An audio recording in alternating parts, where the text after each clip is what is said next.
दोस्तों स्वागत है आपका हमारे YouTube चैनल सॉल्यूशन सर में। आज की इस वीडियो में हम कवर करने वाले हैं आपके इस छोटे से सब्जेक्ट को जिसका नाम है बिजनेस स्टैटिस्टिक। छोटा सा मैंने गलत बोल दिया है तो काफ़ी ज़्यादा बड़ा, बट हम इसे छोटी सी वीडियो में कवर कर लेंगे काफ़ी ज़्यादा ईजी तरीके से। और मैं आपको 100% गारंटी देता हूँ, अगर आप इस वीडियो को ध्यानपूर्वक शांति से बिना उठे बैठे मतलब आराम से इस वीडियो को देखते हैं तो आप अपने पेपर में 100% पास हो जाओगे, ये मेरी गारंटी है। तो चलिए बिना किसी देरी के स्टार्ट करते हैं।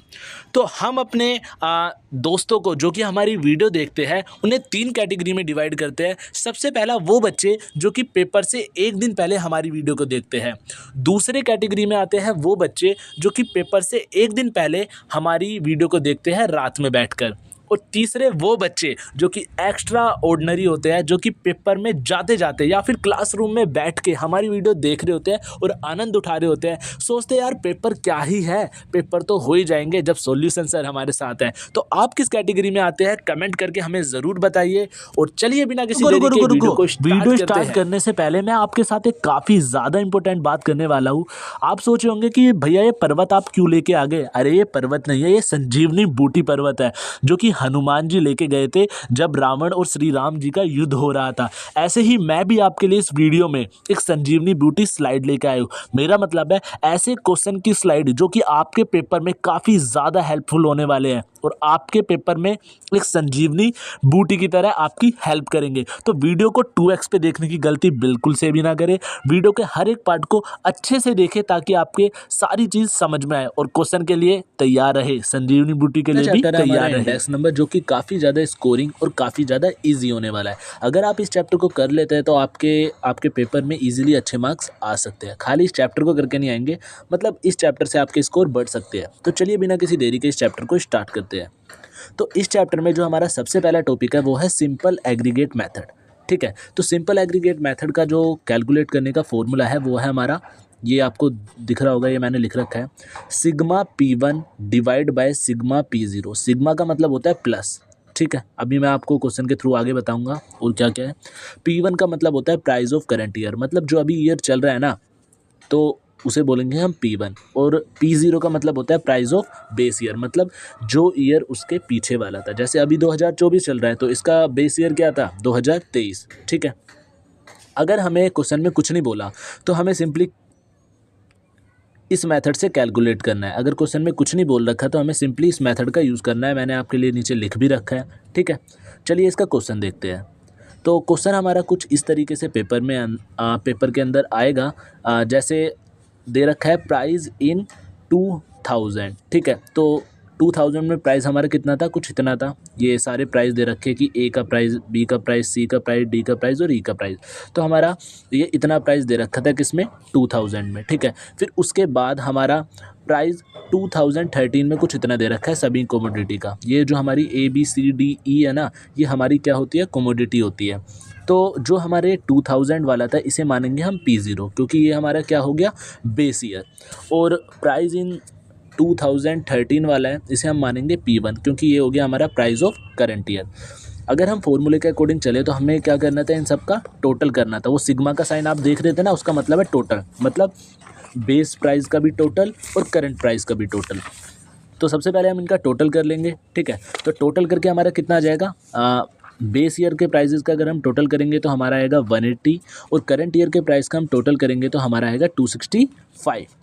अब चलिए इन वैल्यू को फॉर्मूले के अंदर पुट करते हैं।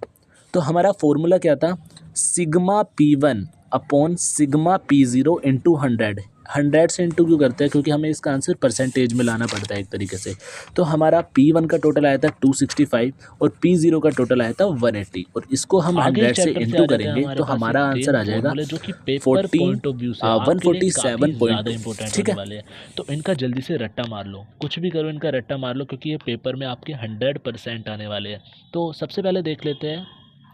सबसे पहला दे रखा है हमें लेस्पेयर मेथड। इसका फॉर्मूला होता है sigma P1 Q0 divide by sigma P0 Q0। जैसे सिंपल एग्रीगेट मेथड में हमने देखा था P1 P0 को, तो हमने देख लिया था P1 का मतलब था करंट ईयर का प्राइस और P0 का मतलब था बेस ईयर का प्राइस। ऐसे ही Q0 का मतलब क्या होगा, Q0 का मतलब होगा बेस ईयर की क्वांटिटी।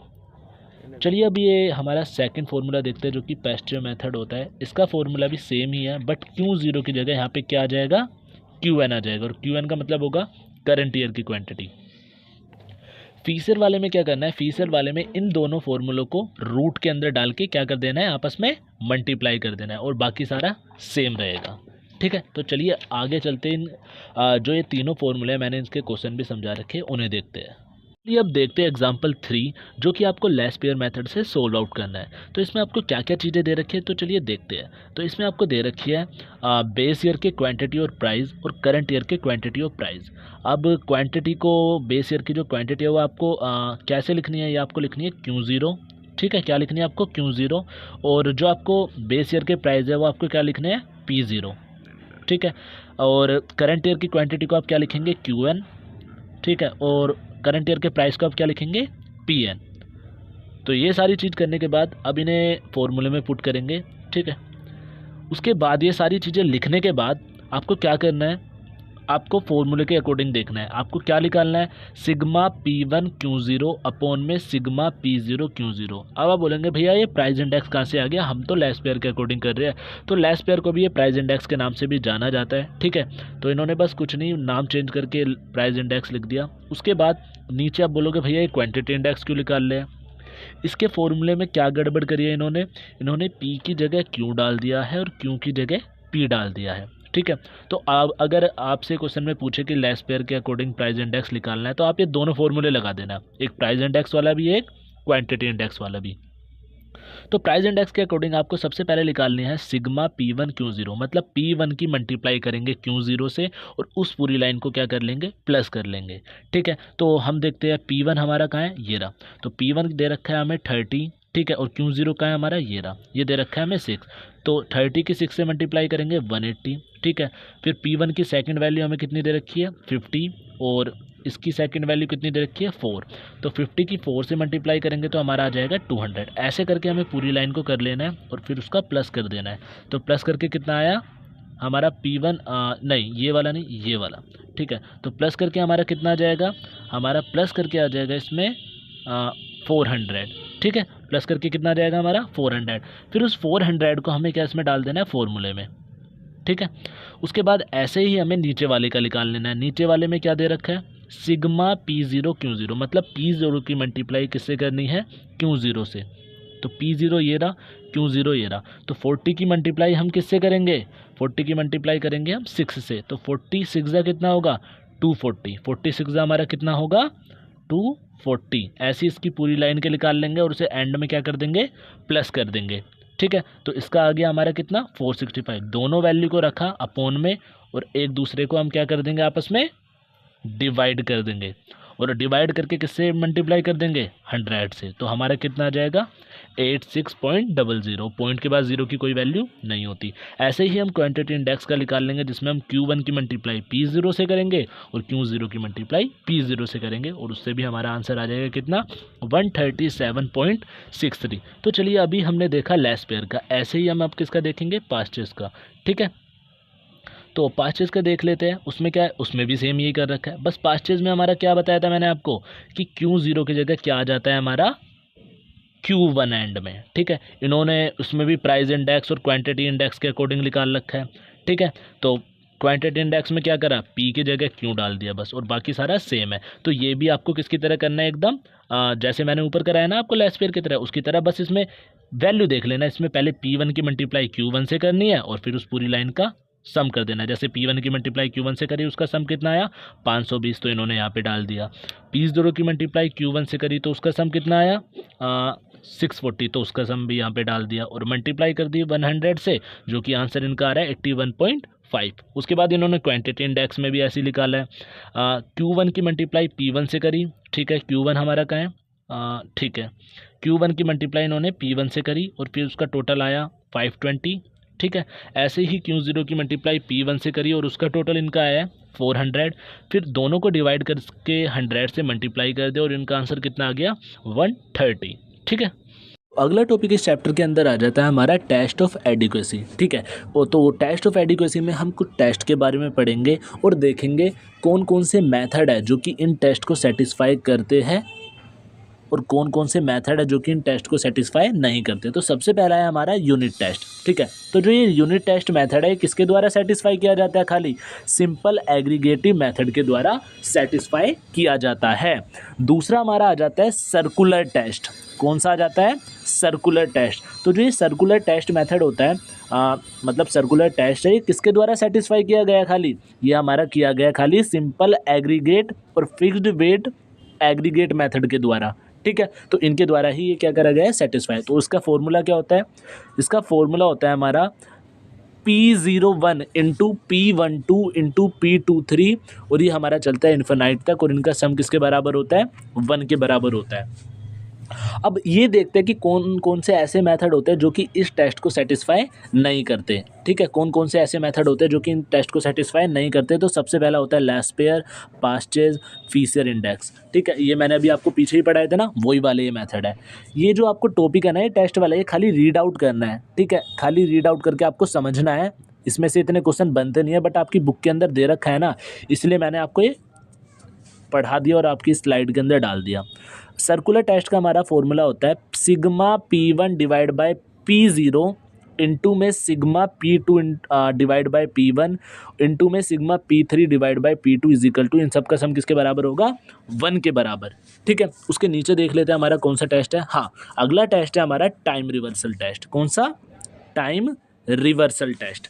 जो ये टाइम रिवर्सल टेस्ट है, सबसे पहले ये देख लेते हैं कि ये किस किस के द्वारा सेटिस्फाई नहीं किया जाता। तो ये हमारा लास्पेयर और पैस्टेज के द्वारा सेटिस्फाई नहीं किया जाता, ठीक है। और इसका फॉर्मूला हमारा क्या होता है, इसका फॉर्मूला होता है हमारा P01 into P10 is equal to 1। इसका भी जो मल्टीप्लिकेशन होती है वो किसके बराबर होती है, 1 के बराबर। तो चलिए अब इसके क्या देख लेते हैं, फॉर्मूला देख लेते हैं कि इसका जो मेन फॉर्मूला है वो क्या बनता है। इसका जो हमारा मेन फॉर्मूला है वो बनता है हमारा ये, रूट के अंदर sigma P1 Q0 divide by sigma P0 Q0 sigma P1 Q1 multiply divide by sigma P0 Q1 और मल्टीप्लाई करेंगे हम sigma P0 Q1 divide by sigma P1 Q1 और sigma P0 Q0 divide by sigma P1 Q0 is equal to 1। अब ये sigma का मतलब, P0 का मतलब और Q1 का मतलब मुझे आपको समझाने की ज़रूरत नहीं पड़नी चाहिए, क्योंकि मैंने आपको अभी पीछे ही इनके बारे में बताया था, ठीक है। होप कि आपको ये समझ में आया होगा। बस खाली आपको ये रीड आउट करके जाना है और ज़्यादा कुछ नहीं करना है इसमें, ठीक है। अगला हमारा टेस्ट आ जाता है फैक्टर रिवर्सल टेस्ट। कौन सा टेस्ट, फैक्टर रिवर्सल टेस्ट। तो चलिए देखते हैं इस टेस्ट को कौन कौन से मेथड सेटिस्फाई करते हैं। तो इसको हमारा करता है फीसियर आइडियल इंडेक्स मेथड। इस टेस्ट को इजीली क्या करता है, सेटिस्फाई करता है, ठीक है। अब इसका फॉर्मूला देख लेते हैं कि इसका मेन फॉर्मूला क्या होता है। अब भैया आप बोलोगे कि भैया यार फॉर्मूले तो आपने इतने बड़े बड़े लिखवा रखे हैं, ठीक है, इतना पढ़ना होता तो हम बुक से ही नहीं पढ़ लेते। बस बेटा देखो, आपको ये ना जो फॉर्मूले है वो खाली रीड आउट करने हैं, ठीक है। ये नहीं कि आप रट्टा मार के जा रहे हो, इसके भी जो रट्टे मारने वाली चीज़ें हैं मैं आपको बता रहा हूँ, खाली इसका ये फॉर्मूला आप देख लेना, ठीक है। क्या पता आ जाए गलती से, ठीक है, भगवान ना करे, वैसे आना तो नहीं चाहिए, बट क्या पता आ जाए, तो देख के एक बार ज़रूर से जाना, ठीक है। तो हमारे टेस्ट खाली इतने ही है।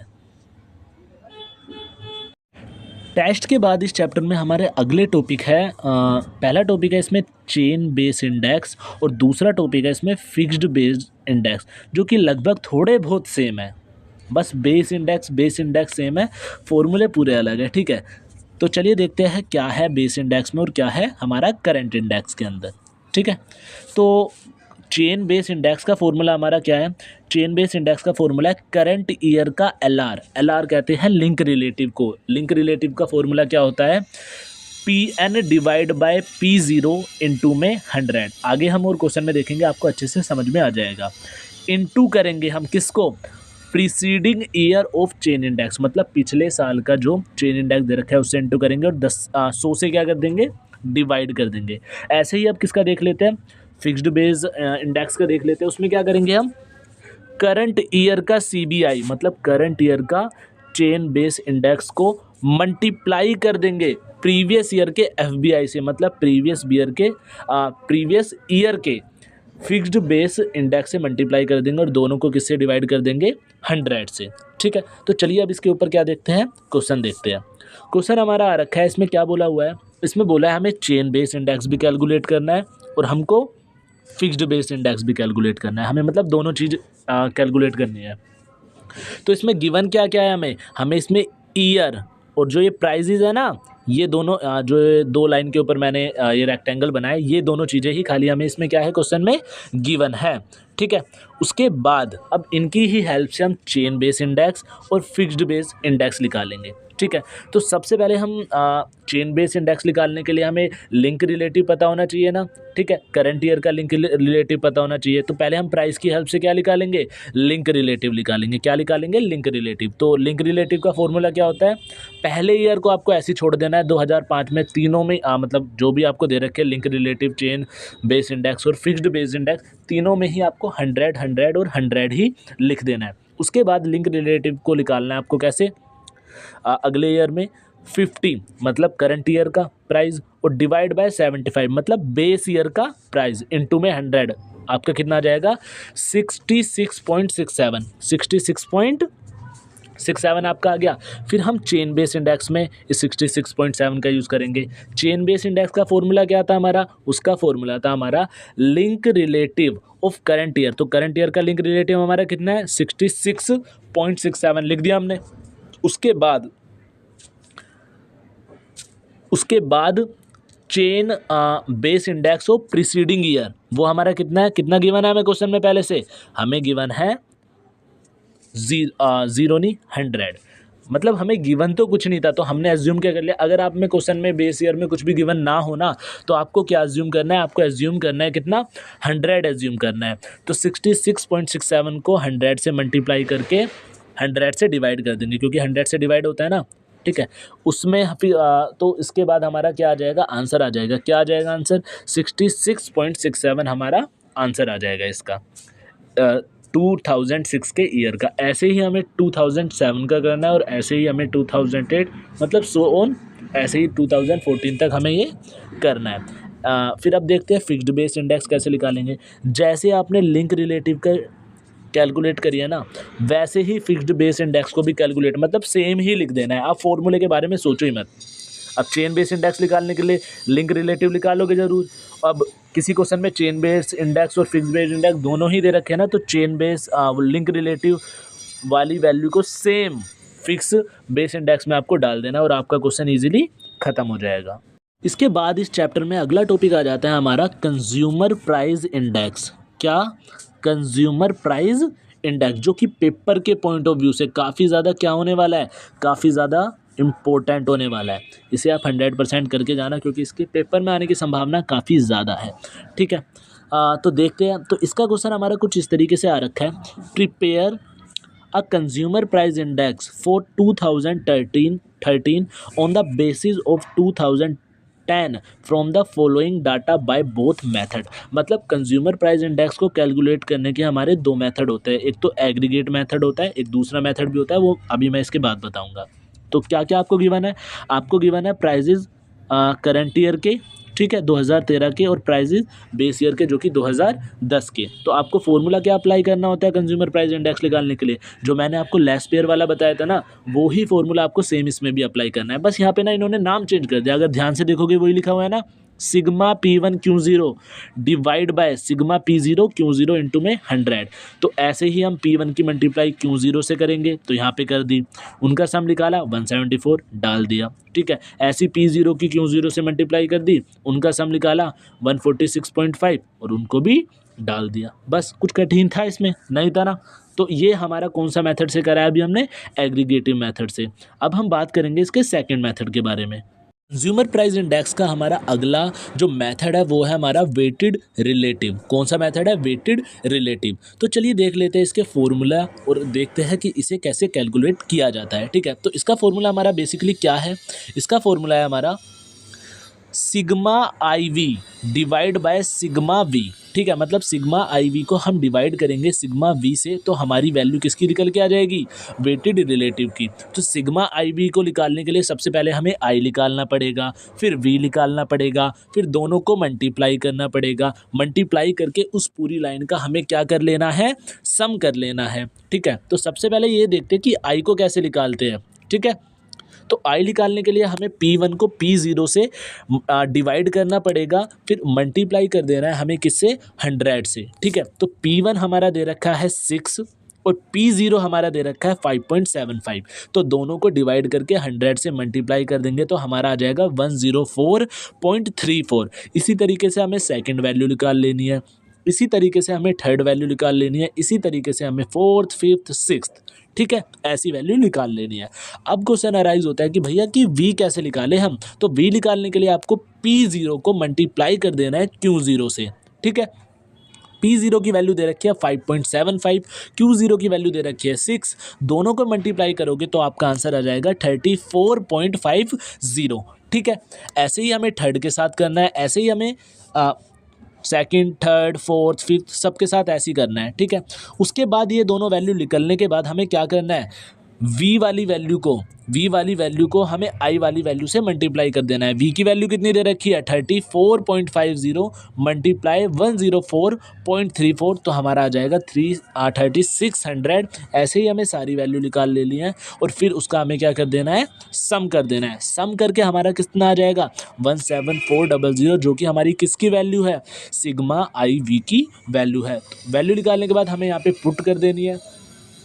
ऐसे ही हमें सिग्मा वी की वैल्यू भी निकाल देनी है और उससे निकालने के बाद यहाँ पे पुट कर देना है। फिर दोनों वैल्यू को आपस में डिवाइड करके हमारा आंसर आ जाएगा 118.77। तो इसी तरह हमारा जो ये चैप्टर है वो ख़त्म होता है और इस चैप्टर से रिलेटेड बाकी जितने भी सारे इंपॉर्टेंट पॉइंट है वो मैं वीडियो के लास्ट में बताऊँगा, किसमें, संजीवनी बूटी स्लाइड में। जैसे कि मैंने आपको वीडियो के स्टार्टिंग में बताया था कि आपके लिए, आपके पेपर को बचाने के लिए, मतलब आपको पेपर में फेल होने से बचाने के लिए स्टार्ट करने वाले अब सेंट्रल टेंडेंसी चैप्टर। ये जो चैप्टर है ये मैं आपको अपने पर्सनल नोट से पढ़ाऊंगा, क्योंकि बुक में थोड़ा कुछ ज़्यादा डीप में दे रखा है। ये नोट्स मैंने काफ़ी ज़्यादा इजी वे में बना रखे हैं जो कि आपको इजीली समझ में आ जाएंगे। ठीक है, तो बिना किसी देरी के वीडियो को स्टार्ट करते हैं। तो इस चैप्टर में आप पढ़ोगे मेनली 3 चीज़ों के बारे में। जो मेन चीज़ है इस चैप्टर की, मीन, मोड और मीडियन, इन 3 चीज़ों के बारे में आप इस चैप्टर के अंदर पढ़ोगे। ठीक है, सबसे पहले देख लेते हैं कि जो ये मीन है उसे कैलकुलेट कैसे करा जाता है। ठीक है, तो मीन को अर्थमेटिक मीन के नाम से भी जाना जाता है, ये तो आपको पता ही होगा, आपने 12th क्लास में थोड़ा बहुत तो पढ़ा होगा ना। चलो नहीं पढ़ा तो मैं आपको पढ़ा देता हूँ। तो मीन को अर्थमेटिक मीन के नाम से भी जाना जाता है और इसे किससे डिनोट किया जाता है, यू से भी डिनोट किया जाता है और इसे किससे भी डिनोट किया जाता है, एक्स बार से भी डिनोट किया जाता है। ठीक है, यू से कब डिनोट करते हैं, जब ये पॉपुलेशन के लिए यूज़ कर रहे हैं, और एक्स बार से कब डिनोट करते हैं, जब ये हम सैंपल के लिए यूज़ कर रहे हैं। तो अर्थमेटिक मीन का फॉर्मूला होता है सम ऑफ ऑल ऑब्जर्वेशन।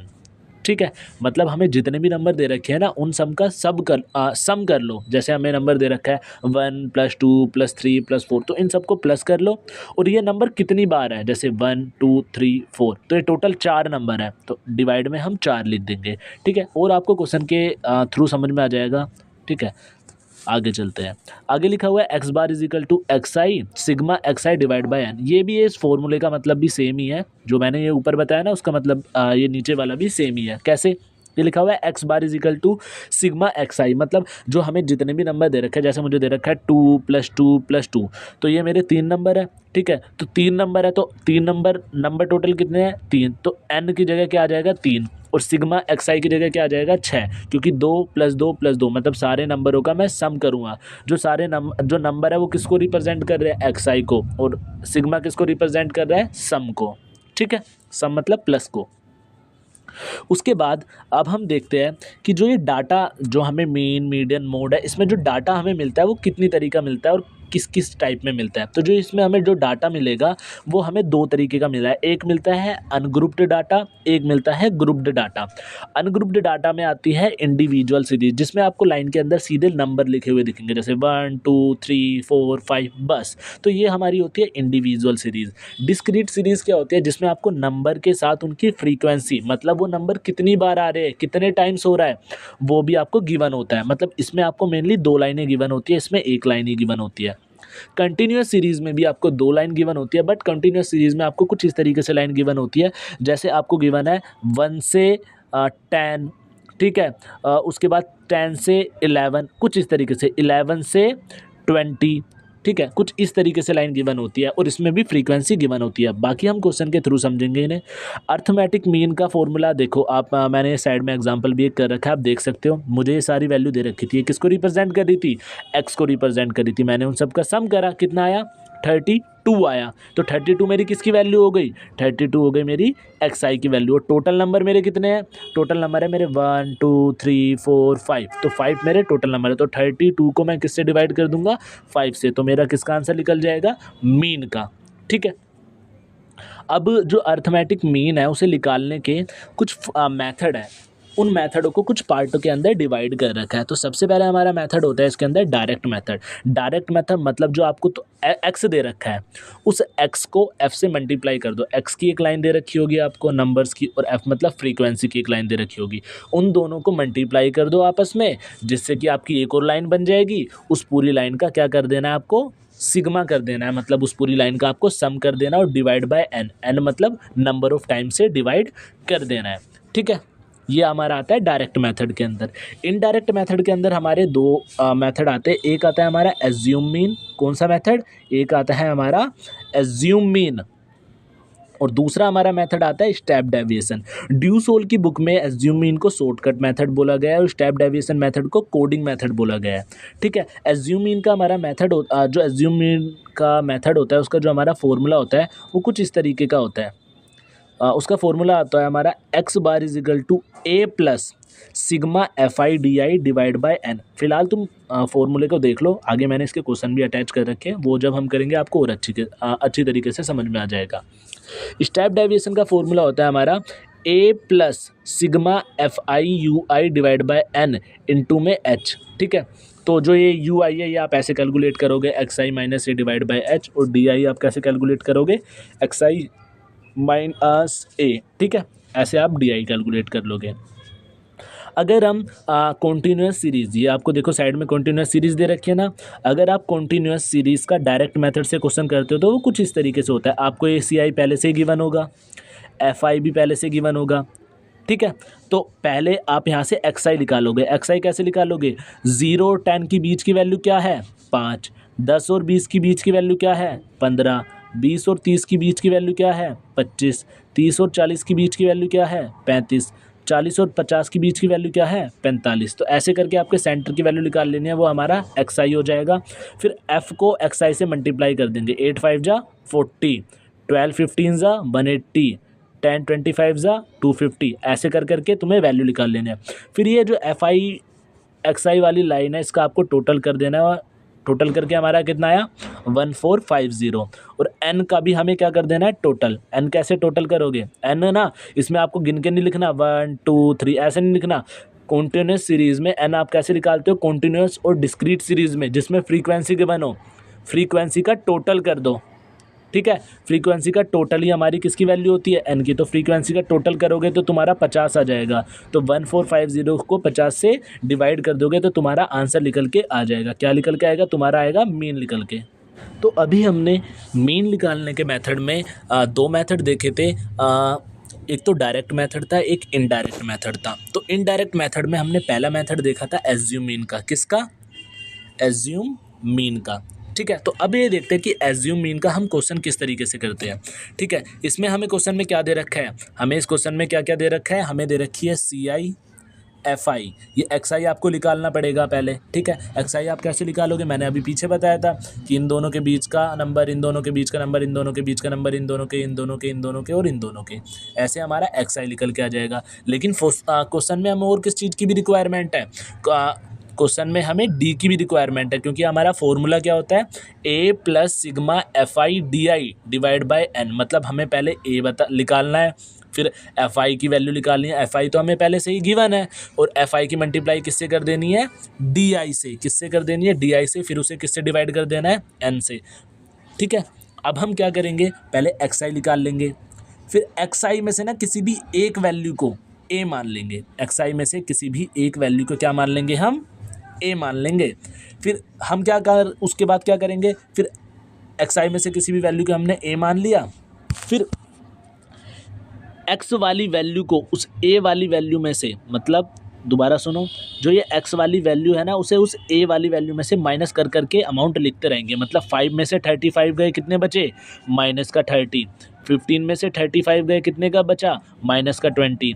और 25 में से 35 गए, कितने का बचा, माइनस का 10। मैं आपको एक बात बता दूं, यहाँ पे जब आपका ज़ीरो आ जाए ना तो ज़ीरो के नीचे ऊपर आपने माइनस में वैल्यू लिख रखी है ना, तो बिना कुछ सोचे समझे ना प्लस में वैल्यू डाल दो, वही सेम वैल्यू, क्योंकि ये हमेशा सेम आती है। अब आपकी इस तरीके से एफ आई की वैल्यू भी निकल के आ गई, एफ आई तो पहले से ही गिवन थी, और डी आई की वैल्यू भी निकल के आ गई। तो एफ आई को डी आई से मल्टीप्लाई कर देंगे तो आपका एफ आई डी आई निकल जाएगा। फिर आप एट दी एंड क्या कर लोगे, इन सबको आपस में क्या कर लोगे, प्लस कर लोगे। तो आपका प्लस करके वैल्यू कितनी आ जाएगी, माइनस का 300। ए की वैल्यू आपकी कितनी मानी थी, आपने एज्यूम करी थी, आप कुछ भी कर सकते हो, 25 भी एज्यूम कर सकते हो, 15 भी, 5 भी, ठीक है। आपने एज्यूम करी थी 35, तो हम यहाँ पे डाल देंगे 35, ठीक है। एन की वैल्यू हमारी टोटल कितनी आ रही है, 50, तो अपॉन में 50 और डिवाइड करेंगे और प्लस माइनस करेंगे तो हमारा आंसर निकल के आ जाएगा, ठीक है। इनडायरेक्ट मेथड का हमारा दूसरा मेथड था स्टेप डेविएशन मेथड, ठीक है। उसमें हमें क्या क्या चीज़ें गिवन होती है, उसमें भी हमें सी आई गिवन होता है, ठीक है, एफ आई गिवन होता है, उससे हम एक्स आई निकाल लेंगे, एक्स आई में से एक वैल्यू को ए मान लेंगे।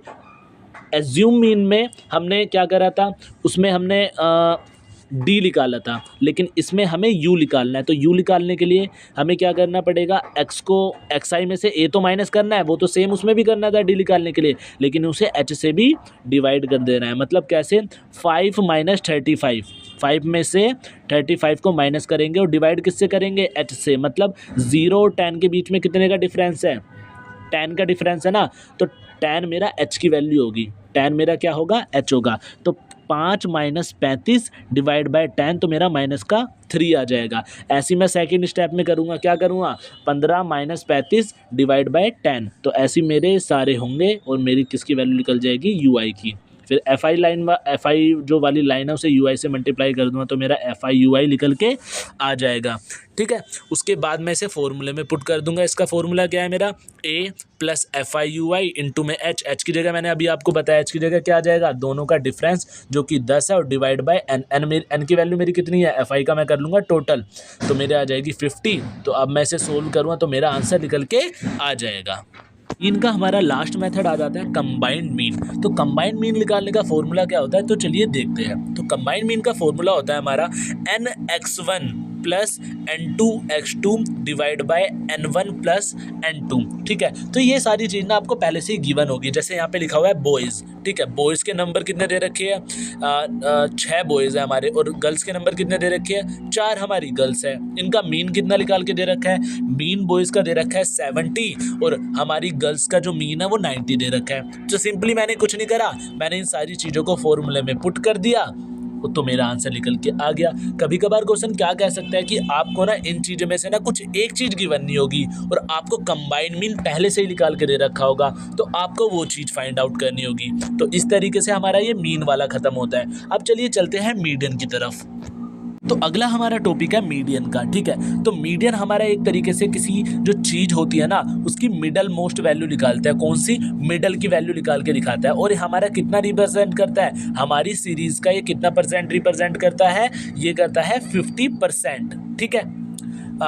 तो इस तरीके से हमारा मीडियन के हमने थ्योरी के बारे में पढ़ लिया। चलिए अब इसके न्यूमेरिकल देखते हैं। तो हम सबसे पहले देखते हैं कि मीडियन को इंडिविजुअल सीरीज़ के अंदर कैसे निकालते हैं, ठीक है। अगर हमारा जो सीरीज़ है, इंडिविजुअल जो हमारी सीरीज़ है वो ओड दे रखी है, तो मीडियन निकालने का हमारा ये वाला फॉर्मूला लगेगा, n+1 divide by 2 TH term. अगर मीडियन हमारा इवन है, मतलब अगर जो इंडिविजुअल सीरीज़ में जो वैल्यू है वो इवन दे रखी है, तो हमारा ये वाला फॉर्मूला लगेगा n divide by 2 TH plus n divide by 2 plus 1 TH divide by 2।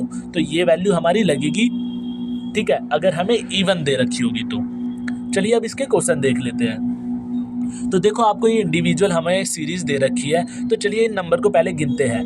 1 2 3 4 5 6 7, तो हमें 7 दे रखे हैं। तो 7 हमारा ओड है या इवन है? जल्दी कमेंट करके बताओ। 7 है हमारा ओड, तो हम कौन सा फॉर्मूला लगाएंगे? ओड वाला। ओड का क्या फॉर्मूला होता है? 7 + 1 डिवाइड बाई 2 TH टर्म, जो कि हमारा डिवाइड करके 4 आया है, लेकिन इसके बाहर TH टर्म लिखा हुआ था, मतलब 4th नंबर पे जो नंबर आएगा ना, हम उस वाले नंबर को लेंगे। अब बोलोगे भैया इस पे 4th 1 2 3 4 4th नंबर पे तो इस पे सेकंड नंबर आ रहा है, लेकिन बेटा ये पहले एक बात सुनो, हमें ना इस पूरे नंबर को बढ़ते क्रम में लगाना है, मतलब इंक्रीजिंग ऑर्डर में लगाना है। सबसे पहले सबसे 2 5 9 12, तो अब 4th नंबर पे 12 आ रहा है ना, तो ऐसे करना है। तो ये तो हमारा हो गया ओड वाला केस। चलिए अब इवन वाला केस देख लेते हैं।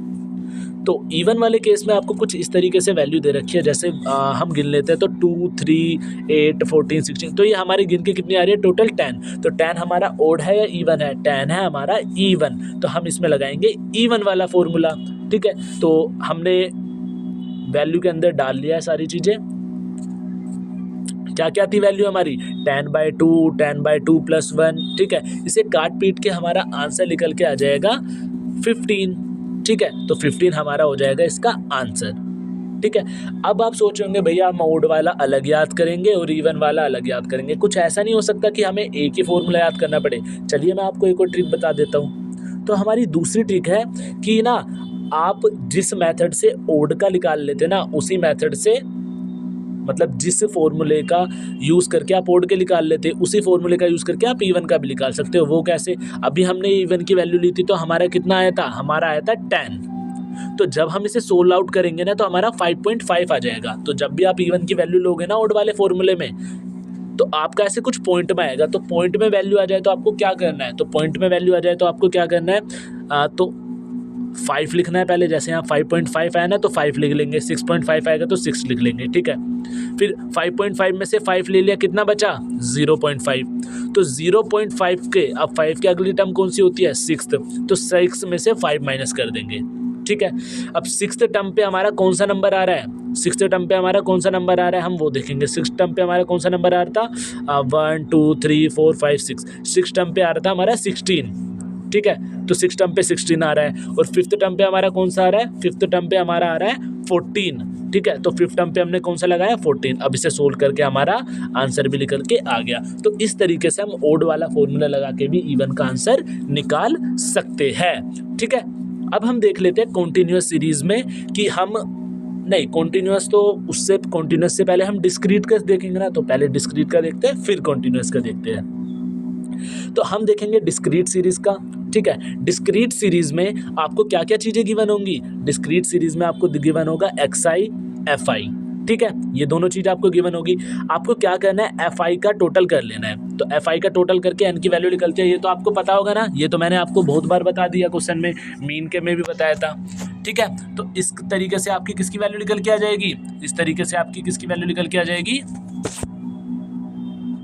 तो चलिए अब हम देख लेते हैं कि डिस्क्रीट सीरीज में हम मीडियन को कैसे फाइंड आउट करेंगे। तो डिस्क्रीट सीरीज में आपको क्या क्या चीज़ें गिवन होगी? डिस्क्रीट सीरीज में आपको xi और fi ये दोनों चीज़ें गिवन होगी। तो सबसे पहले आपको क्या करना है? fi का टोटल करके आपको n की वैल्यू निकाल देनी है।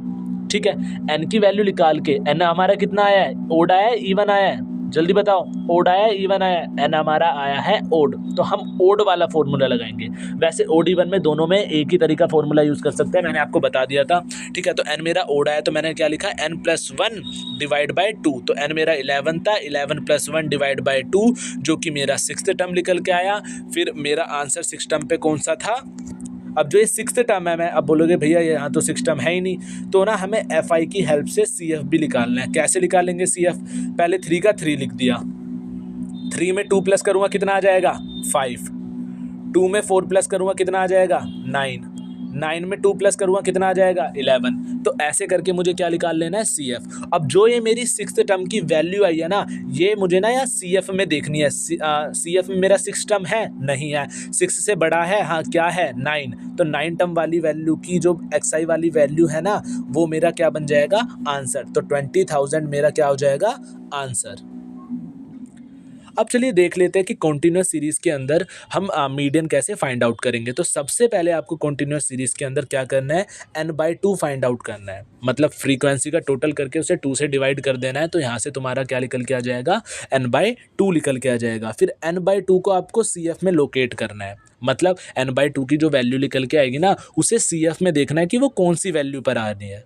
ठीक है, फिर जिस वैल्यू पर आ रही है ना, उस वाली पूरी लाइन को सिलेक्ट कर लेना है। कर लिया, उसके बाद आपको ये वाला फॉर्मूला लगा देना है, L+n/2 -CF divide by F into में H। अब जो ये L है, ये CF है, ये F है, ये है क्या? चलिए मैं आपको बताता हूँ। L है मेरा lower limit of median class, question में बताऊंगा क्या होती है लोअर लिमिट। CF क्या है कि मतलब जो लाइन मैंने चूज़ करी है ना, उस लाइन की जो ऊपर वाली वैल्यू है CF की, वो वाली CF में लेनी है। और फ्रीक्वेंसी ऑफ मीडियन क्लास मतलब जो लाइन चूज़ करी है ना मैंने, उस लाइन में जो FR है, वो वैल्यू मुझे किसकी जगह लेनी है, वो मुझे वैल्यू लेनी है किसकी जगह, F की जगह। ठीक है, चलिए अब इसका क्वेश्चन देख लेते हैं। जैसे आपको ये क्वेश्चन दे रखा है कुछ इस तरीके से, जैसे आपको CI दे रखा है पूरा, ठीक है, FI भी दे रखा है, CI दे रखा है, FI दे रखा है। ठीक है, अब CI FI का यूज़ करके आप क्या निकालोगे, CI FI का यूज़ करके आप क्या निकालोगे, मीडियन निकालोगे। लेकिन अगर आप इस क्वेश्चन में ध्यान से देखें तो आपकी ना वैल्यू चेंज हो रही है। जैसे यहाँ पे 5 से 10 था, तो 10 से 16 होना चाहिए था, लेकिन यहाँ पे 11 से 16 है। मतलब एक एक वैल्यू यहाँ पे अलग है और यहाँ पे अलग है, यहाँ 10 है, यहाँ 11 है। तो हम क्या करेंगे, अपर लिमिट में से मतलब लोअर लिमिट में से 0.5 माइनस कर देंगे। तो 5 में से 0.5 माइनस करा तो 4.5, और अपर लिमिट में 0.5 प्लस कर देंगे। तो अपर लिमिट में 0.5 प्लस करेंगे तो हमारा कितना आ जाएगा, 10.5। ठीक है, तो ऐसे करके हम सारी वैल्यू को कर लेंगे। फिर हमने फ्रीक्वेंसी का टोटल करके n की वैल्यू निकाली। ठीक है, फ्रीक्वेंसी का टोटल करके हमने n की वैल्यू निकाली, फिर n/2 को डिवाइड करके 7.5 आया। फिर उसे हमने किस में लोकेट करा, उसे हमने लोकेट करा CF के अंदर। ठीक है, CF के अंदर हमने उसे लोकेट करा, तो CF की जो वैल्यू थी वो आ रही थी हमारी 13 वाली लाइन पे, ये पूरी 13 वाली, क्योंकि 7.5 तो हमारा आ नहीं रहा था, 7 से बड़ा था हमारा 13, तो हमने ये वाली लाइन चूज़ कर ली। फिर हम करेंगे बेसिकली फॉर्मूले को अप्लाई। ठीक है, फॉर्मूला हमारा क्या होता है, L+n/2 -CF इंटू में H डिवाइड बाय F। तो L की वैल्यू हमारी क्या होगी, लोअर लिमिट बोला था ना, तो लोअर लिमिट मतलब CI की जो पहली वाली वैल्यू होती है ना, वो हमारी क्या होती है, वो होती है हमारी लोअर लिमिट। ठीक है, n/2 की जगह जो आपकी 7.5 आई है आप उसे ही पुट कर दोगे।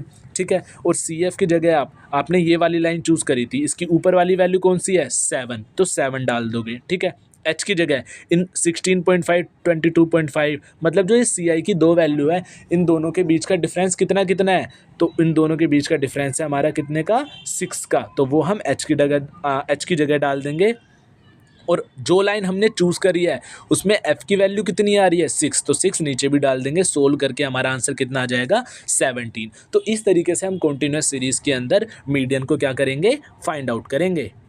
तो अगला टॉपिक आ जाता है हमारा क्वार्टाइल, जो कि एग्जाम पॉइंट ऑफ व्यू से आपके लिए काफ़ी ज़्यादा क्या होने वाला है, इम्पोर्टेंट होने वाला है। आप इस टॉपिक को कभी भी छोड़ के मत जाना, क्योंकि अगर आप इस टॉपिक को छोड़ के जाओगे तो पेपर में काफ़ी ज़्यादा पछताओगे। ठीक है, तो जो हमारा Q1 है वो किसको रिप्रेजेंट करता है, जो Q1 है वो हमारी पूरी जो वो सीरीज़ दे रखी होती है ना, उसके 25 को रिप्रेजेंट करता है। ठीक है, 25% को रिप्रेजेंट करता है। Q2 हमारा 50% को रिप्रेजेंट करता है, और Q3 हमारा 75% को रिप्रेजेंट करता है।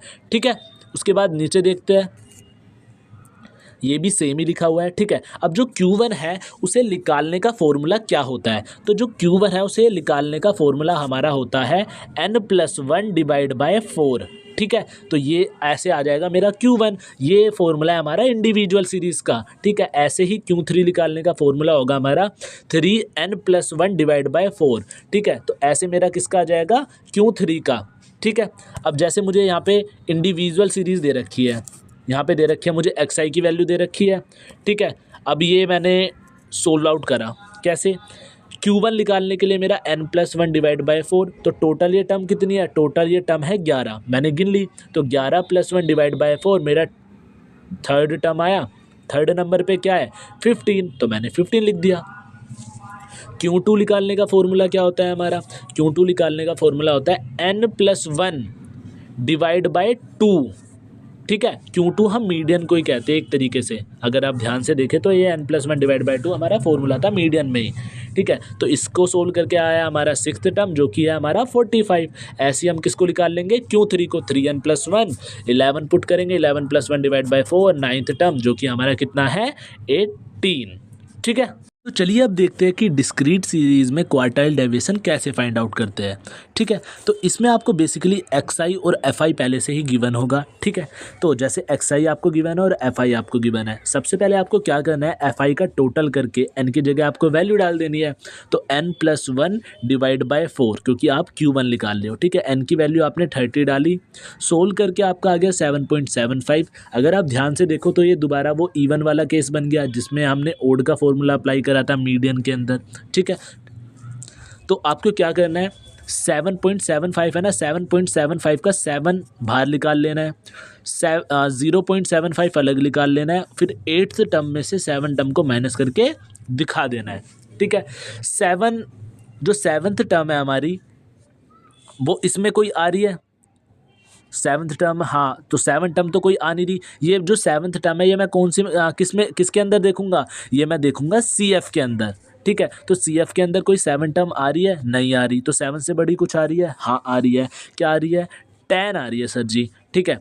तो जो ये 10 है ना, तो 10 वाली लाइन के आगे कौन सा हमारे टर्म आ रहा है, 10 वाली लाइन के आ रहा है हमारा 3, तो हम क्या ले लेंगे, 3 ले लेंगे, ठीक है। उसके बाद 0.75 और फिर 8th टर्म, तो 8th टर्म इसमें कुछ आ रही है CF में, नहीं 8 टर्म भी कुछ नहीं आ रही, लेकिन 8 टर्म से कुछ बड़ा आ रहा है, हाँ आ रहा है, 10 आ रहा है। तो उसके लिए भी हम क्या ले लेंगे, 3, और 7 टर्म के लिए भी हम क्या ले लेंगे, 3, क्योंकि 5 के बाद सीधा 10 आ रहा है तो उसके आगे 3 आ रहा है, ठीक है। तो ऐसे हमने वैल्यू हम यहाँ पे पुट कर लेंगे और काट पीट के हमारा आंसर क्या आ जाएगा, 3 आ जाएगा। तो इस तरीके से हम किसके अंदर फाइंड आउट करेंगे, डिस्क्रीट सीरीज के अंदर क्वार्टाइल डेविएशन को फाइंड आउट करेंगे। तो चलिए अब देखते हैं, ऐसे ही आप Q3 फाइंड आउट कर लेना। अब देखते हैं कि कॉन्टिन्यूस सीरीज़ के अंदर आपको क्वार्टाइल डेविएशन कैसे फाइंड आउट करना है। तो सबसे पहले आपको n/4 को लोकेट कर लेना है। लोकेट का मतलब उसके अंदर CF के अंदर देख लेना है कि n/4 कहाँ पर आ रहा है, और अगर आपको Q3 निकालना है तो आपको 3n/4 को देख लेना है। जैसे ही सेम टू सेम हमने मीडियन में करा था वैसे ही करना है। फिर Q1 निकालने के लिए आपको ये वाला फॉर्मूला लगा देना है, मतलब मीडियन में आपने यहाँ पे n/2 लगाया था, यहाँ पे आप n/4 लगा दोगे, और अगर Q3 निकालना है तो वहाँ पे 3n/4 लगा दोगे, और वहाँ पे हमने क्या लगाया था, n/2, किस में, मीडियन में, ठीक है। तो ये आपको समझ में आ गया होगा। चलिए अब इसका एक क्वेश्चन देख लेते हैं। तो हमारा कॉन्टिन्यूस सीरीज का आपको एक क्वेश्चन गिवन है, CI आपको दे रखा है, FI आपको दे रखा है। सबसे पहले हमने Q1 निकाला, Q1 के लिए हमने n/4 निकाला, फिर उसे लोकेट करा, तो लोकेट करने पे वो आया 8 पे, क्योंकि यह हमारा आया 5.5 और 2 से बड़ा जो 5.5 है वो है ही नहीं, तो उसकी जगह हमने 8 ले लिया। 8 वाली हमारी ये वाली लाइन को हमने अंडरलाइन कर लिया, ये हो गई हमारी Q1 क्लास, ठीक है। ऐसे ही हम Q3 क्लास निकालेंगे। Q3 के लिए हमने 3n/4 निकाला, फिर 16.5 आ गया, उसे भी हमने इस लाइन के अंदर लोकेट करा, ठीक है। तो वो हमारी ये 20 नंबर पे आ रहा था, क्योंकि 16.5 के बाद, मतलब 16 के बाद हमारा 20 था ना, क्योंकि पहले से ही, ठीक है। तो 16 से बड़ा 20 था, तो हमने इस वाली लाइन को पूरे को ले लिया, ठीक है। अब Q1 के लिए हम अलग फॉर्मूला लगा देंगे, Q3 के लिए अलग फॉर्मूला लगा देंगे। Q1 में हम लिखेंगे L+N divide by 4 minus CF divide by F into H। L की वैल्यू आपको पता होगी, मैंने लास्ट मीडियन में ही बताई थी, Q1, ठीक है। और H की वैल्यू दोनों का डिफरेंस, ठीक है। CF ऊपर वाली कितनी है, 2, ठीक है। n/4 तुमने निकाल लिया, 6 F की वैल्यू, ठीक है, ये डाल ली। ऐसे ही तुम ये Q3 वाला कर देना। तो काफ़ी ज़्यादा इजी है क्वार्टाइल डेविएशन, तो इसे 100% करके चले जाना, क्योंकि ये पेपर में आएगा, मैं कह रहा हूँ, ठीक है, गारंटी है मेरी, ठीक है। अगर ना आए तो आपकी किस्मत है, ठीक है। आ जाता है इसमें मोड, ठीक है। तो मोड किसे कहते हैं, सीरीज़ के अंदर जो भी नंबर सबसे ज़्यादा बार आता है उसे हम मोड कहते हैं। जैसे अगर हम इंडिविजुअल सीरीज़ की बात करें तो इसमें आप देख सकते हैं कि 7 काफ़ी ज़्यादा बार रिपीट हो रहा है, तो इस इंडिविजुअल का जो मोड होगा वो क्या होगा, वो 7 होगा, ठीक है। अब डिस्क्रीट सीरीज़ के बारे में बात कर लेते हैं, ठीक है। इसमें आपको 2 लाइन गिवन होती है, एक x होता है, एक f होता है, ठीक है। तो इसमें आपको x में नहीं देखना जो नंबर ज़्यादा बार रिपीट कर रहा है, इसमें आपको f में देखना है। f में ये देखना है कि कौन से x नंबर की सबसे ज़्यादा बड़ी वैल्यू है, तो इसमें 4 की सबसे ज़्यादा बड़ी वैल्यू है जो कि है 12, मतलब जिसकी हाईएस्ट फ्रीक्वेंसी होगी ना वो ही हमारा मोड होगा। तो मोड हमारा कितना होगा इसमें 4। ठीक है, अब चलिए बात कर लेते हैं कॉन्टिन्यूस सीरीज़ के बारे में। तो कॉन्टिन्यूस सीरीज़ के अंदर आपको कुछ इस तरीके से गिवन होगा। ठीक है, इस तरीके से गिवन होगा आपको कॉन्टिन्यूस सीरीज़ के अंदर, और आपको फॉर्मूला ये वाला अप्लाई करना है, L plus Fi minus F0 two Fi minus F0 minus F2, मतलब वो F1 भी कह सकते हो Fi की जगह आप उसे। ठीक है, तो सबसे पहले तो आपको Fi के अंदर देखना है सबसे बड़ी फ्रीक्वेंसी किसकी है। तो यहाँ पे 12 की सबसे बड़ी फ्रीक्वेंसी है, तो 12 के ऊपर वाला नंबर F0 हो जाएगा, बीच वाला नंबर जो आपने सिलेक्ट करा है वो F1 हो जाएगा, और नीचे वाला F2 हो जाएगा, और ऐसे करके आप वैल्यू डाल देना। ठीक है, L आपकी क्या हो जाएगी, जो आपने लाइन सेलेक्ट करी है ना उसकी जो पहली वैल्यू है वो आपका L हो जाएगा। काट पीट के आपका आंसर आ जाएगा 14.4। तो अभी ये चैप्टर खत्म नहीं हुआ, इसके थोड़े से फॉर्मूले और है वो मैं आपको बता देता हूँ, फिर ये पूरी तरीके से चैप्टर खत्म हो जाएगा। ठीक है, आपका सेंट्रल टेंडेंसी काफ़ी बड़ा चैप्टर था इसलिए थोड़ा इसमें टाइम लग गया। ठीक है, तो इस चैप्टर का लास्ट टॉपिक है हमारा रिलेशन बिटवीन मीन, मोड और मीडियन। ठीक है, मतलब मीन, मोड और मीडियन के बीच में क्या रिलेशन होता है, और वो वाले फॉर्मूले जिसमें इसकी तीनों वैल्यू डाली जाती है, मतलब तीनों की ही वैल्यू हम जिस फॉर्मूले के अंदर अप्लाई करते हैं। ठीक है, तो सबसे पहले इसका फॉर्मूला है हमारा 3 median is equal to mode plus 2 mean. मतलब यहाँ पे आपको क्या बोल देंगे कि आपको मोड की वैल्यू गिवन होगी, मीन की वैल्यू गिवन होगी, और आपको किसकी वैल्यू निकालनी है, आपको मीडियन की वैल्यू निकालनी है। ठीक है, और ये फॉर्मूला हम कुछ इस तरीके से भी लिख सकते हैं, mode minus mean is equal to 3 median minus mean. कुछ इस तरीके से भी लिख सकते हैं, mean minus mode is equal to 3 mean minus median. तो इस तरीके से करके हमारा जो ये सेंट्रल टेंडेंसी का चैप्टर है ना पूरा खत्म हो चुका है। ठीक है, मैंने इस चैप्टर में वो टॉपिक कवर करे हैं जो आपके पेपर पॉइंट ऑफ व्यू से काफ़ी ज़्यादा इंपॉर्टेंट है। मैंने सारे टॉपिक कवर नहीं करे, ठीक है, क्योंकि कुछ ऐसे टॉपिक है जो कि पेपर में आने के चांस उनके ना के बराबर है। ठीक है, तो चलिए चलते हैं, अगले टॉपिक है कोरिलेशन एंड रिग्रेशन। तो इस चैप्टर में से मैं वो खाली वो वाले ही टॉपिक कराऊंगा जो पेपर में आने के काफ़ी ज़्यादा चांसेस हैं। मैं सारा चैप्टर कवर नहीं कराऊंगा क्योंकि भाई मुझे पता है आपके पास भी टाइम काफ़ी ज़्यादा कम है। एक तो सिलेबस इतना ज़्यादा है, फिर ये अगर वीडियो में भी मैं काफ़ी ज़्यादा लंबी खींच दूँ तो कुछ भाइयों को समझ नहीं आ पाएगा। ठीक है, तो मैं उन्हीं टॉपिक को कराऊंगा जो पेपर के पॉइंट ऑफ व्यू से काफ़ी ज़्यादा इंपॉर्टेंट है, जिन पे पेपर में क्वेश्चन बन चुके हैं। ठीक है, तो चलिए स्टार्ट करते हैं। अगर हमारी x की वैल्यू बढ़ रही है और y की वैल्यू भी बढ़ रही है, और x की वैल्यू घट रही है और y की वैल्यू घट रही है, अगर बढ़ रही है दोनों की और दोनों की ही एक साथ घट रही है तो हम बोलेंगे पॉजिटिव कोरिलेशन है। अगर एक की घट रही है एक की बढ़ रही है तो हम बोलेंगे नेगेटिव कोरिलेशन है। अगर एक की बढ़ रही है एक की घट रही है, या फिर एक की घट रही है या फिर एक की बढ़ रही है तो हम बोलेंगे नेगेटिव कोरिलेशन है। ठीक है, चलिए आगे चलते हैं। फिर इसमें ना हमें कुछ डायग्राम देखने के लिए मिल जाते हैं जिन्हें कहते हैं स्कैटर डायग्राम। ठीक है, तो अगर हमारा जो डायग्राम है वो कुछ इस तरीके से है, किस तरीके से है, ऊपर की साइड ऐसे जा रखा है, तो हम बोलेंगे हमारा परफेक्ट कोरिलेशन है, जिसकी वैल्यू किसके बराबर होती है, 1 की बराबर होती है। अगर हमारा कुछ ऊपर की साइड को ऐसे जा रखा है, तीनों साइड में ऐसे डॉट डॉट से है, तो हम बोलेंगे पॉजिटिव कोरिलेशन है। मतलब इसकी जो वैल्यू है ना वो 0 से तो बड़ी है लेकिन 1 से छोटी है। ठीक है, अगर हमारा जो डायग्राम है वो कुछ इस तरीके से नीचे को जा रखा है, ठीक है, तो हम बोलेंगे परफेक्ट नेगेटिव कोरिलेशन है, मतलब r की वैल्यू -1 है। और अगर कुछ हमारा डायग्राम नीचे की साइड को जा रखा है और कुछ ऐसे डॉट डॉट से है तो हम बोलेंगे जो वैल्यू है वो -1 से तो बड़ी है लेकिन 0 से छोटी है, तो हमारा ये जो ग्राफ है ये हो जाएगा नेगेटिव कोरिलेशन। और अगर हमारा जो डायग्राम है ग्राफ का वो ऐसे सर्कल में डॉट डॉट डॉट डॉट हो रखा है तो हम बोलेंगे नो कोरिलेशन है, और जो इसकी वैल्यू है वो किसके बराबर होगी, 0 के बराबर। ठीक है, आगे जो इसका मोस्ट इम्पोर्टेंट टॉपिक आ जाता है, इसे भाई भूल कर भी मत छोड़ के जाना, मोस्ट इम्पोर्टेंट भाई, जितने मतलब मैं स्टार बनाऊँ ना इस पर उतने कम है। ठीक है, अब ज़्यादा बना दूंगा तो भर जाएंगे ना। तो इसमें जो ये हमारा स्पीयरमैन्स कोफिशिएंट ऑफ रैंक कोरिलेशन है, हमारा मोस्ट इंपॉर्टेंट टॉपिक होने वाला है। मतलब ये कैलकुलेट क्यों करा जाता है, ताकि हम सामने वाले बंदे की क्वालिटी बता सकें। ठीक है, मतलब जैसे ना ये एक तरह से रैंक देनी है इसमें तुम्हें। जैसे तुम ये स्कूल के प्रिंसिपल बन गए और तुम्हारे स्कूल में ना फंक्शन है, बच्चों ने कंपटीशन में भाग लिया, अपनी अलग अलग परफॉर्मेंस करी, तो तुम्हें रैंक देनी है कि पहली रैंक पे कौन सी है बच्चा आया, दूसरी रैंक पे कौन सा आया, तीसरी रैंक पे कौन सा आया। तो बस वही करना है इसमें भी। ठीक है, तो इसका फॉर्मूला क्या होता है, 1 - 6 sigma D square divide by N bracket N square minus 1। ठीक है, तो डी स्क्वायर क्या होगा कि इसमें ना 2 रैंक दे रखी होगी, एक तो लाइन 1 जैसे एक लाइन दे रखी होगी उसकी रैंक दे रखी होगी, जैसे पहली लाइन है ए मान ले उसकी रैंक दे रखी होगी, बी लाइन है उसकी रैंक दे रखी होगी, और दोनों को जब हम दोनों रैंकों को माइनस कर देंगे ना तो हमारी किसकी वैल्यू निकल के आ जाएगी, डी की। ठीक है, बाकी हम क्वेश्चन के थ्रू देखेंगे, आपको और अच्छे से समझ में आ जाएगा। ठीक है, और जो हमारा ये स्पीयरमैन कैन रैंक कोरिलेशन है ना, ये हमारा पॉजिटिव भी हो सकता है और ये हमारा क्या हो सकता है, नेगेटिव भी हो सकता है। ठीक है, वो वैल्यू पर बेस्ड होगा। चलिए अब वैल्यू देखते हैं। कभी कभार मैं आपको बता दूं पहले, कभी कभार आपको रैंक पहले से ही दे रखी होंगी, मतलब 1 2 3 4 5 6 जैसे रैंक जज 1 ने ये वाली रैंक दी, जज 2 ने ये वाली रैंक दी। कभी कभार आपको वैल्यू दे रखी होगी, रैंक खुद देनी है। तो रैंक कैसे दोगे, जैसे मैं एज्यूम करता हूँ मुझे वैल्यू दे रखी है 25 24 23, तो मैं इन्हें रैंक कैसे दूंगा, 25 को पहली रैंक दे दूंगा, इसे दूसरी दे दूंगा, इसे तीसरी दे दूंगा।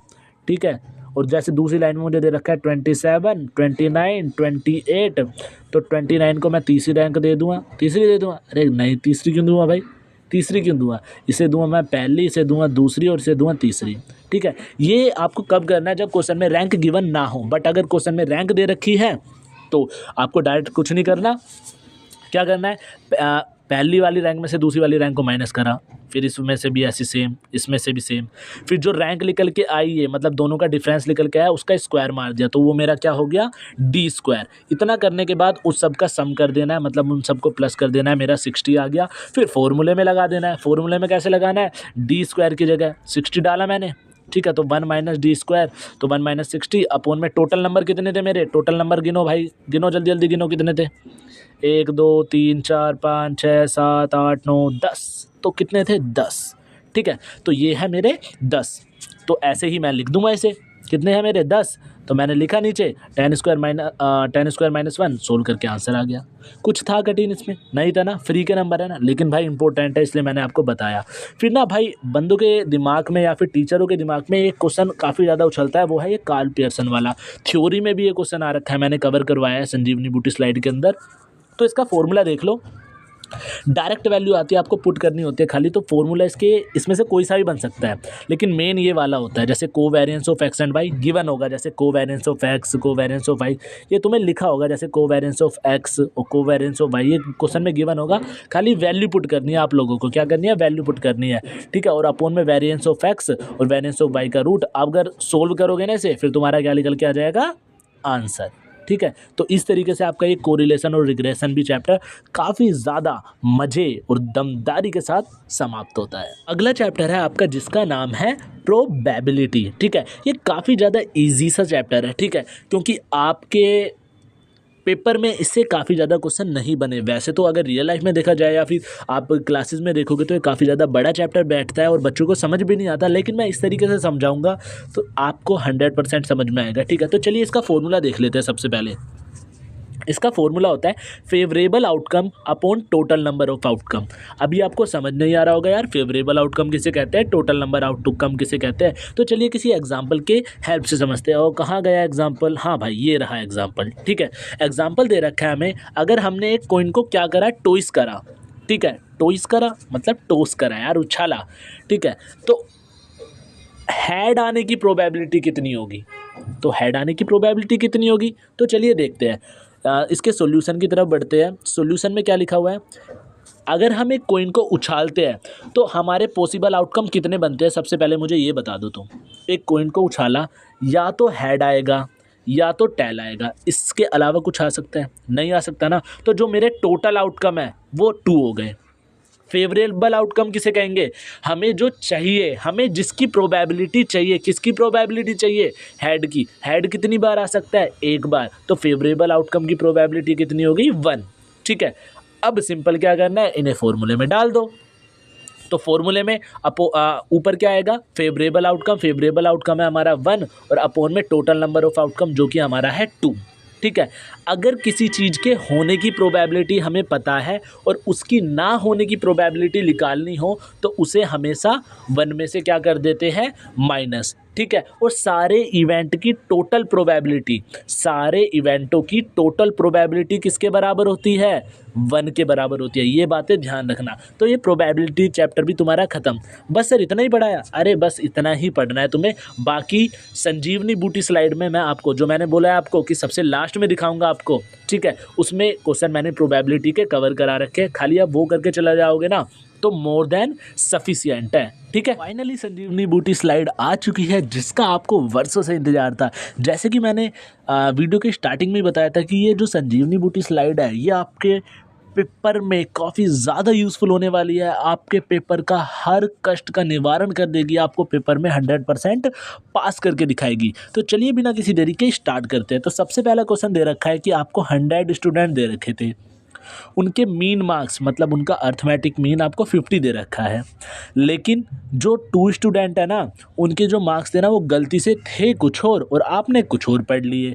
56 ओरिजिनल थे, आपने 65 पढ़ लिए। 57 ओरिजिनल थे, आपने 75 पढ़ लिए। ये तो गलती हो गई भाई। तो हम क्या करेंगे, ओरिजिनल मीन निकालने का फॉर्मूला क्या होता है, X bar is equal to sigma X I divide by N.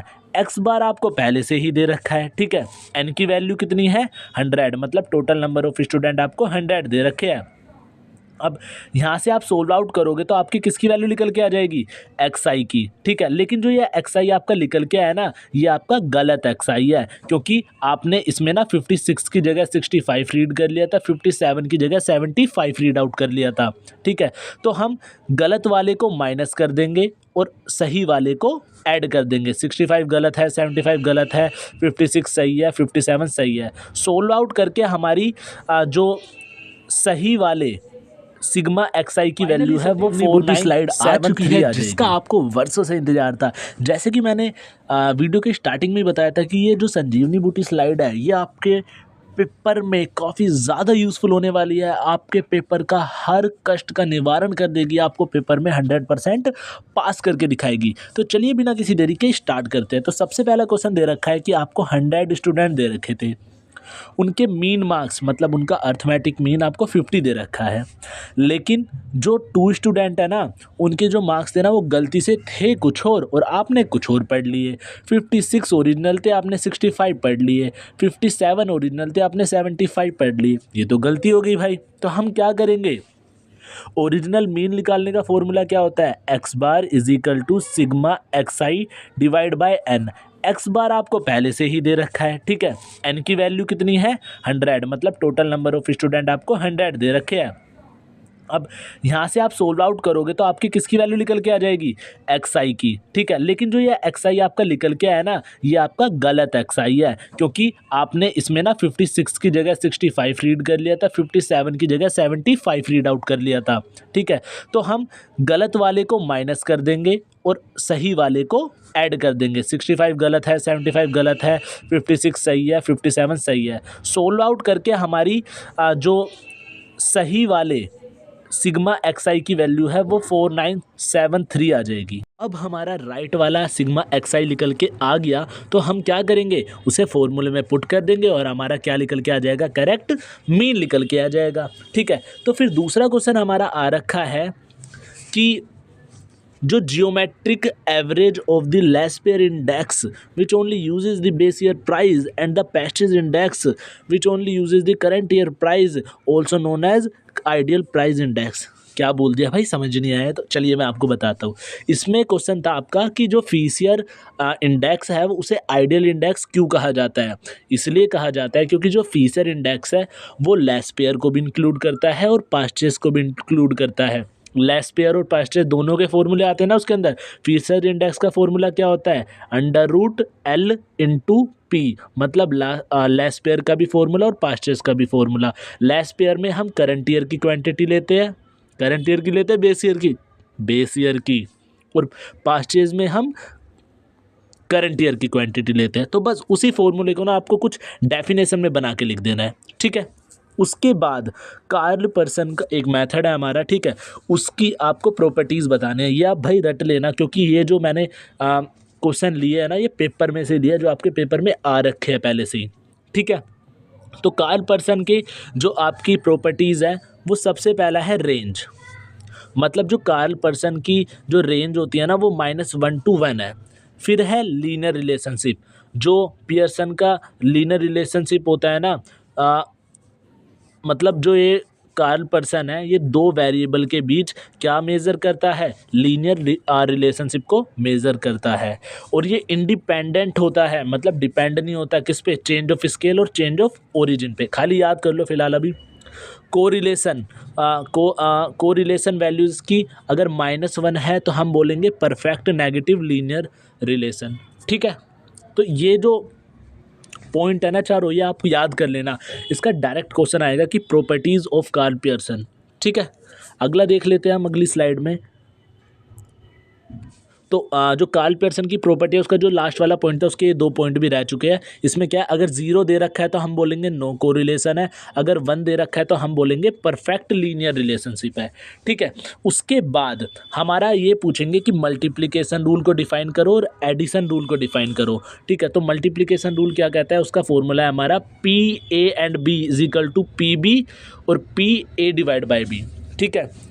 Definition लिखी हुई है, the probability of both event A and B occurring together, मतलब ए और बी की दोनों की प्रोबेबिलिटी, दोनों के होने की, ओकरिंग टुगेदर, ठीक है, is the product of probability of B occurring and conditional. मतलब इस जो ये फॉर्मूला है ना, इसे ही इन्होंने डेफिनेशन में तोड़ के लिख दिया है, ठीक है। आप इसे लर्न कर लेना अगर हो सके तो, नहीं तो अपने अकॉर्डिंग बना के लिख ही देना।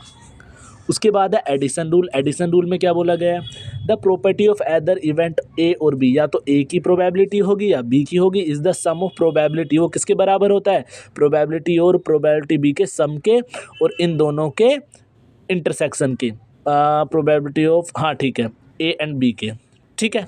तो ये इसका एडिशन वाले का ये वाला फॉर्मूला है। ये भी डायरेक्ट क्वेश्चन आ रखा था भाई आपके पेपर में, वहाँ से ही मैंने उठाया है, ठीक है। अगला टॉपिक आ जाता है आपका कंपोनेंट ऑफ टाइम सीरीज़, ठीक है। तो टाइम सीरीज़ के क्या क्या कंपोनेंट है तो ये आपको बताने हैं। तो टाइम सीरीज़ के क्या क्या कंपोनेंट है, सबसे पहला trend, the general direction of data which be upward and downward, मतलब जो टाइम सीरीज़ में जो ट्रेंड होते हैं वो कभी ऊपर की साइड चले जा सकते हैं और कभी नीचे की साइड जा सकते हैं। फिर है seasonal variation, regular variation with data, मतलब डाटा में वेरिएशन मतलब ऊपर नीचे होता रहता है। फिर होता है cyclic variation, another component of time series, मतलब ये भी एक कंपोनेंट है किसका, टाइम सीरीज़ का। रैंडम मूवमेंट, ठीक है। अब टाइम सीरीज़ के अंदर ना हम जो मूवमेंट है उसे प्रिडिक्ट नहीं कर सकते कि भाई ऊपर जाएगी नीचे जाएगी कहाँ जाएगी, तो ना वो कभी वो अनप्रिडिक्टेबल होती है, तो वो कोई भी एक ट्रेंड या फिर मूवमेंट को फॉलो नहीं करती, वो किसके अकॉर्डिंग चलती है, अपने अकॉर्डिंग चलती है। तो ये भी आपके पेपर के पॉइंट ऑफ व्यू से काफ़ी ज़्यादा इम्पोर्टेंट है। अगला देख लेते हैं। अगला है, पूछेंगे आपसे कि एडिटिव मॉडल्स क्या होते हैं और मल्टीप्लिकेटिव मॉडल्स क्या होते हैं टाइम सीरीज़ के, ठीक है। तो इसकी भी मैंने आपके लिए डेफिनेशन लिख रखी है, the observe value the sum of individual component, ठीक है। जो ऑब्जर्व्ड वैल्यू होती है ना वो इंडिविजुअल कंपोनेंट का सम होती है, और जो ये मॉडल्स होते हैं वो यूज़ किए जाते हैं जब जो मैग्नीट्यूड होता है कंपोनेंट का वो चेंज नहीं होता सीरीज़ के साथ। तो भाई ये तो देखो आपको याद करनी ही पड़ेगी अगर नंबर चाहिए तो, ठीक है। उसके बाद आता है हमारा मल्टीप्लिकेटिव मॉडल्स, ठीक है। मल्टीप्लिकेटिव मॉडल्स में क्या है, the observed value are the product of individual component, वहाँ पे समता है यहाँ पे प्रोडक्ट है। This models is used when the magnitude of component increase with level of series, ये जो कंपोनेंट है, ये जो मैग्नीट्यूड है कंपोनेंट का वो इंक्रीज करता है सीरीज़ के साथ। फिर आ जाएगा कि कोरिलेशन और रिग्रेशन में क्या बताओ, डिफरेंस बताओ, ठीक है।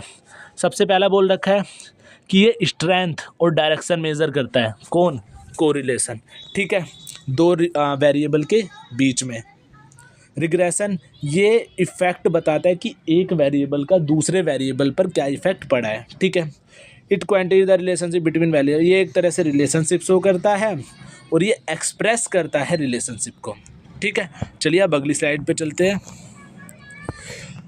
अगली स्लाइड में लिखा हुआ है, हाँ मैंने इसमें इंपॉर्टेंट टॉपिक डाल रखे कि क्या क्या आपके इंपॉर्टेंट टॉपिक है, इन्हें तो भाई देखो आप छोड़ के मत जाना।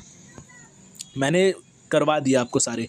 मीडियन वाला मैंने आपको करवा दिया। उसमें क्या होगा कि मीडियन में से ना, मीडियन आपको पहले ही निकाल के दे रखा होगा, लेकिन उसमें से कोई एक वैल्यू हटा रखी होगी और वो वैल्यू तुम्हें ढूंढनी पड़ेगी। जैसे एफ में से जैसे तुम्हें सारी वैल्यू दे रखी होती है ना, तो एफ में से कोई एक वैल्यू गायब होगी और तुम्हें निकालना होगा।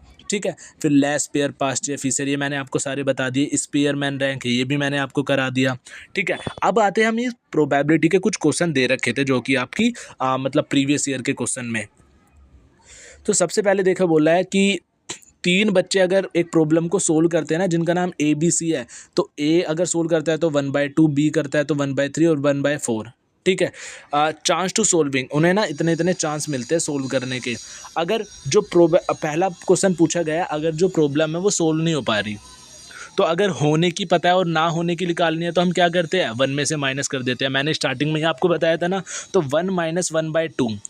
ठीक है, पहले से भी नहीं हो पाई, दूसरे से भी नहीं हो पाई तो 1 - 1/3, और तीसरे से भी नहीं हो पाई तो 1 - 1/4। फिर तीनों को आपस में मल्टीप्लाई कर देंगे, 1/4 हमारा क्या आ जाएगा, आंसर आ जाएगा।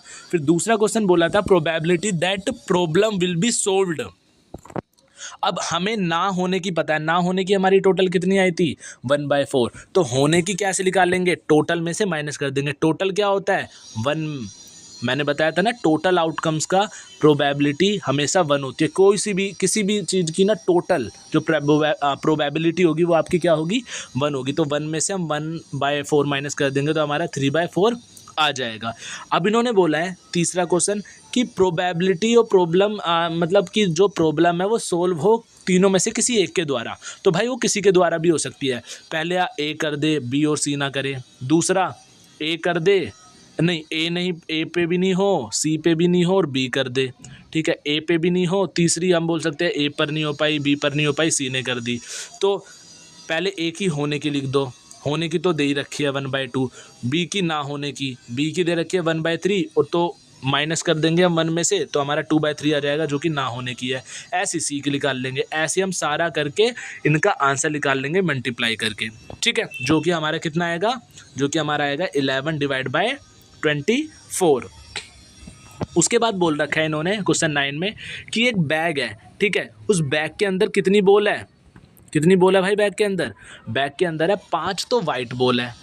ठीक है, और 7 रेड बॉल है, 8 ब्लैक बॉल है। ठीक है, अब इन्होंने बोला 4 बॉल ना हमने निकाली है बैग के अंदर से, लेकिन जैसे एक बॉल निकाली, फिर दूसरी बॉल जब निकाली ना, तो जो मैंने पहली बॉल निकाली थी वो दोबारा बैग के अंदर मैंने डाल दी। मतलब एक बॉल निकाल लो, एक बॉल डाल लो, तो इसे कहते हैं विद रिप्लेसमेंट। तो सबसे पहले इन्होंने क्वेश्चन पूछा है probability that non is black. तो ब्लैक की प्रोबेबिलिटी कितनी है, ब्लैक है टोटल हमारी 8। ठीक है, और ब्लैक हमारी टोटल आता है, और सारी बॉल मिला के, सारी कलर की बॉल मिला के हमारी टोटल 20 है। ठीक है, तो हम 4 बॉल निकाल ले एक बार में। ठीक है, तो अगर ब्लैक नहीं हो तो हम 5 और 7 को ऐड कर लेंगे जो कि हमारा 12 होगा। मतलब पहले हमने निकाली फिर भी 12/20 आई। 20 अपॉन में क्यों आया, 5, 7, 8 को ऐड करेंगे 20। Total number of outcome upon में ऊपर क्या आएगा, फेवरेबल नंबर ऑफ आउटकम। ठीक है, तो नोट ब्लैक कौन सी है, 5 और 7, तो फेवरेबल। तो पहले में भी विदाउट ब्लैक वाली, दूसरे में विदाउट ब्लैक, थर्ड में भी और फोर्थ में भी 4 बार निकाल लिया ना विद रिप्लेसमेंट में, तो आंसर आ जाएगा। प्रोबेबिलिटी ओवरऑल ब्लैक, तो 5, 7 को हटा देंगे, 8 को ले लेंगे और अपॉन में टोटल, ऐसी ये 4 बार, फिर 16/625। ऐसे हम थर्ड वाले में क्या पूछा गया है कि 2 तो ब्लैक हो और 2 कोई सी भी कलर की हो। ठीक है, तो 2 तो हमने ले ली ब्लैक और 2 हमारी कोई सी भी कलर की हो सकती है, तो हमने कौन सी ले ली, इन दोनों का सम ले लिया भाई, क्योंकि दोनों में से कुछ भी हो सकती है ना, 5 और 7 में से दोनों में से कोई सी भी हो सकती है। तो हमारा आंसर आ जाएगा 36/625। ठीक है, तो इस तरीके से आपके प्रोबेबिलिटी के क्वेश्चन दे रखे हैं। एक और क्वेश्चन दे रखा है, उसे भी देखते हैं अभी। तो देखो आपका ना पेपर में कुछ इस तरीके से क्वेश्चन आएगा कि आपको P0, Q1, Q0, P1 ये चारों वैल्यू गिवन होंगी। ठीक है, आपको बोल देंगे कि लेस पेयर, पास्ट ईयर और फीस ईयर, इन तीनों मेथड से आपको क्या फाइंड करना है, index, price index find out करना है। ठीक है, तो कुछ इस तरीके से आता है पेपर में क्वेश्चन। देखो मैंने आपको दिखा दिया, ये आपका प्रीवियस ईयर में आ रखा है पहले से ही क्वेश्चन। ठीक है, प्रोबेबिलिटी का चलो एक और क्वेश्चन देख लेते हैं जो कि हमारा है ये वाला। ठीक है, क्वेश्चन 10। तो इसमें क्या बोला हुआ है, एक मशीन, टोटल हमारी 3 मशीन है। कितनी मशीन है, 3 मशीन है। ठीक है, ए 25% मशीन बनाती है, मतलब चीज़ें बनाती है। बी 35% बनाती है। सी 40% बनाती है।